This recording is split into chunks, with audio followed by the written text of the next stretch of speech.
విజయవాడలో చిన్నారిపై జరిగిన యాసిడ్ దాడిపై విద్యాశాఖ అధికారులు స్పందించారు. స్కూల్ యాజమాన్యంతో పాటు చిన్నారుల తల్లిదండ్రులతో మాట్లాడారు.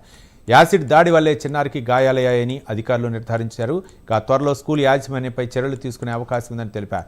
పూర్తి నివేదికను జిల్లా విద్యాశాఖ అధికారులకు అందిస్తామన్నారు.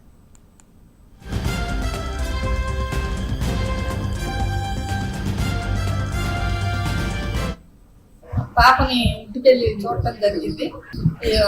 కాలిపోయి అయితే బర్న్స్ అయితే ఉన్నాయి.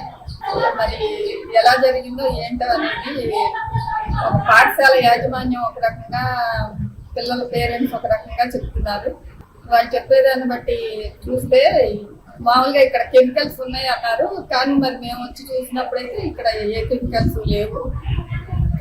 కెమికల్ డాక్టర్ గారు ఇచ్చిన సర్టిఫికేట్ లో కెమికల్స్ ఉండటం వల్లే బర్న్స్ అనేవి వచ్చినాయి అని చెప్పడం జరిగింది. స్కూల్ యాజమాన్యం వాళ్ళు అసలు ఏ కెమికల్స్ లేవు, మేము ఏమీ పెట్టమని అంటున్నారు. కానీ ఏదో కెమికల్ ఉండబట్టే ఇలా జరిగింది, లేకుండా జరిగే అవకాశం లేదు. పై అధికారులకు మేము నివేదిక సమర్పిస్తామండి. డిఈఓ గారు డెసిషన్ తీసుకుంటారు స్కూల్ మీద ఏ యాక్షన్ తీసుకోవాలి ఏంటని. డిఈఓ గారు చర్యలు తీసుకుంటారు. మేము పేరెంట్స్ యొక్క ఇంటికి కూడా విజిట్ చేసాం. మాతో పాటు హెల్త్ డిపార్ట్మెంట్, ఐసిడిఎస్ వారు, ఆశా వర్కర్లు చూసాము. పిల్లలకైతే ఏదైతే ప్రైవేట్ పార్ట్లో అయితే బర్న్ అయి ఉంది, పాప ఇప్పుడిప్పుడే కోలుకుంటున్నారు.